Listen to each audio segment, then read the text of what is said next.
actually, when I look at your sort of music career, in a sense, it mirrors his as people who are self-contained singers, songwriters, and producers. Yeah, But in some cases, you had others complement your albums. And I don't know when I spoke to Donnell about working with Eric Williams from Blackstreet. At first, he was hesitant about having somebody else come on. He's like, let me do it on myself. But he later appreciated the fact that actually they're bringing out something that I didn't.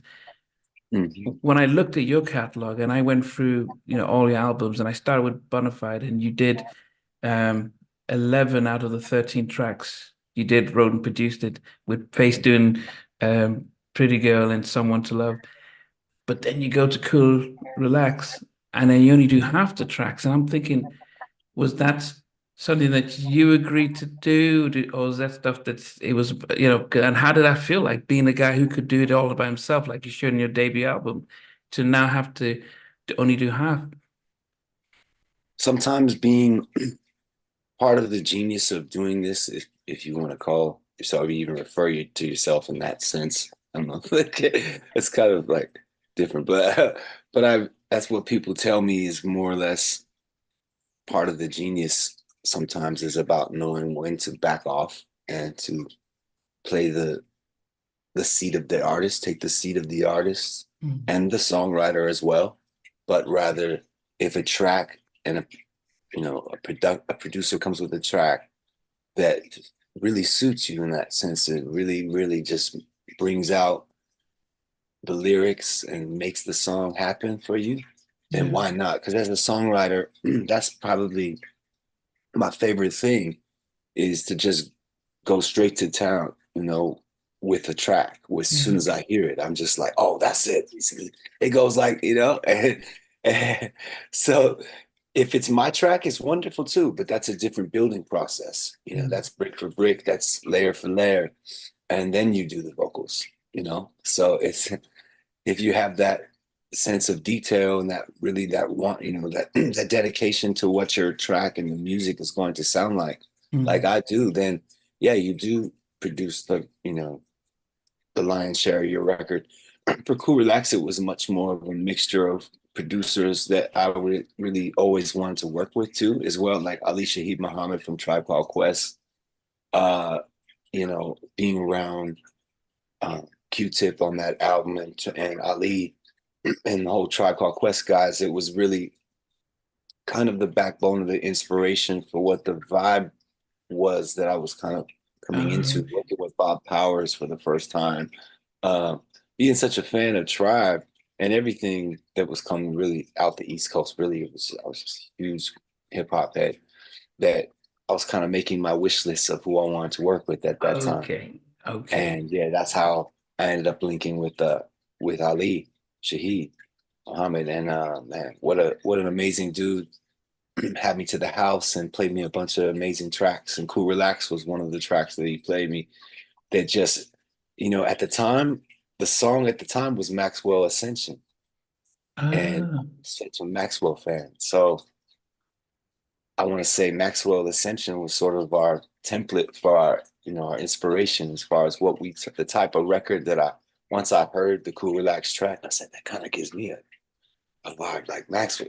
yeah, yeah. And I started to just vibe to it. And so Cool Relax became sort of the record that I loved the most on my album, but I knew it wasn't per se a single, but I wanted to Uh, name the album Cool Relax also because I felt that that statement itself best said where I felt I was in my time, my artistry at that point. I yeah. wasn't worried about proving myself or doing all that. I was more like, let's cool relax and just enjoy ourselves right now. Was Jay Dilla on a part of the production on that, or just Q and Ali? I'm sorry, what was it? I'm sorry. No, was My Jay one of my Dilla? speakers. Yeah, was Jay Dilla part of the production on that track on Cool Relax? Did Jay Dilla? Yes, because he's part of the Uma, isn't it? He's part of that. Yes.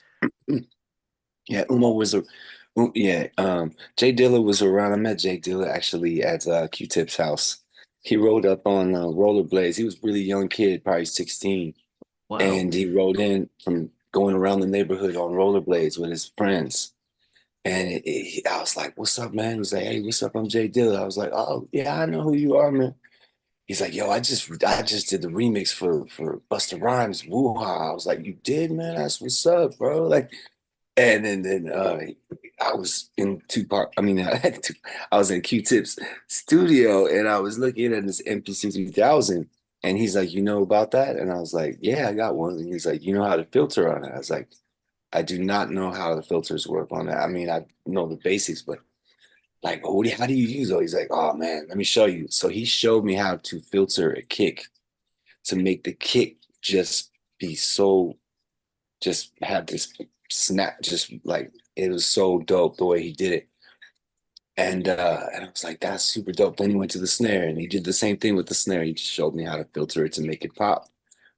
And I was like, "Man, that is super dope." So I'll never forget that he showed me that. But that Wow. was actually in the original studio that Q-Tip had before it burned down. Okay. And that's something that both Q-Tip and I have in common because my studio burned down too in 2001.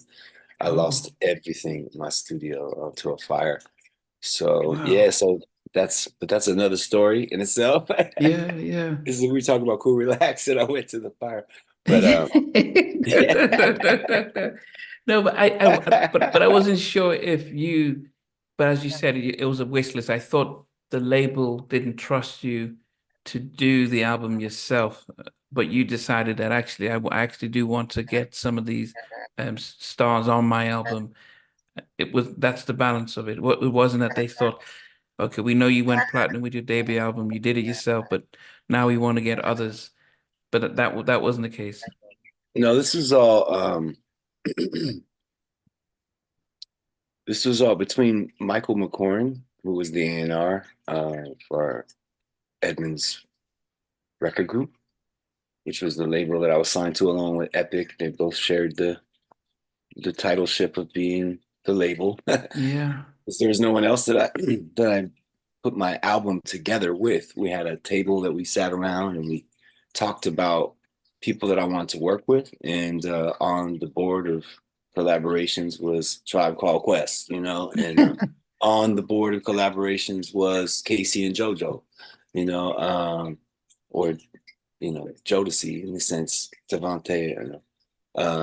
So yeah, I had all of those things that I had gotten together, and then the label also had their sort of wish list of people they wanted me to collaborate with, which was Diane Warren and David Foster. Um, yeah, and so we kind of, but Babyface was really also involved on that project as well with the song, with two songs. But yeah, Casey and JoJo came and sang background vocals for me on that record. A couple songs, "Can We Get Down," the song I produced and wrote myself, Mm. and they heard it and they came through to sing on the song "Pride and Joy," which Babyface produced. And then they heard "Can We Get Down," and they were like, "We'd love to sing on that too, man." I was like, "You gotta be kidding me!"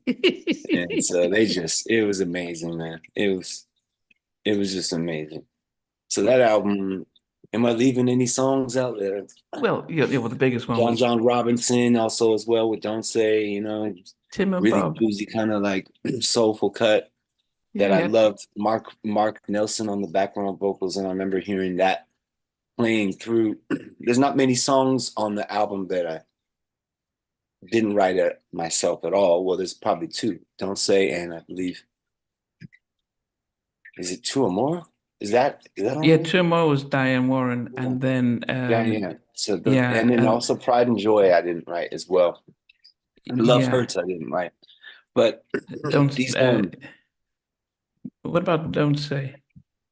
"Don't Say," yeah, that's for the one I'm speaking about right now. Okay. It's John Robinson and Mark Nelson and from As Yet, the group As Yet. So Mhm.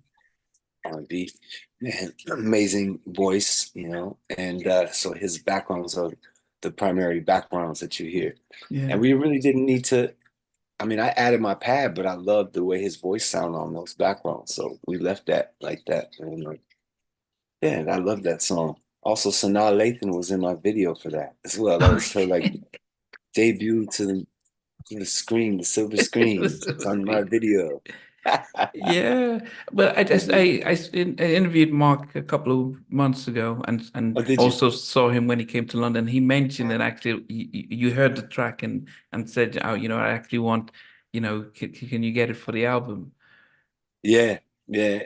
John was also really involved too with like the A&Ring of the album too. He was really John was always around in those meetings, and he's a witness to everything that went on. Also want to give uh Johnny J his flowers for Are You Still Down, the track Are You Still Yeah, Down, the production on that. Just had such a sometimes it's about really being a selector, really mm, being an amazing selector of just energy and yeah, what makes you feel like what. And that's what I wanted to do on Cool Relax, was just create this energy with all of these beautiful records that kind of, we didn't know that it was going to blend so well. We just kind of put it down, and I don't think we joggled the order too many times, maybe a couple, but it really came together quite naturally and quite quick. And yeah, it was a beautiful album for me. It was like one of my favorites, I think, if not my favorite. Hey guys, thanks for watching. Thanks for being a part of Halftime Chat. Please remember to subscribe, share, and comment. But most importantly, why don't you become a member of Halftime Chat? We've got amazing videos, amazing perks, and being able to support the channel. But anyway, thanks for watching. Take care. I never participated in that category. And somewhere in between us, or even loving us, on which I did miss you. What was it like growing up? She's still making an impact on 4 houses down. I have a couple of pieces. Trying to get this one and that one. That works for you, but just for me, No, okay. They don't understand what Jonas' voice is winning all spirits. Play it. I mean, I love all different genres.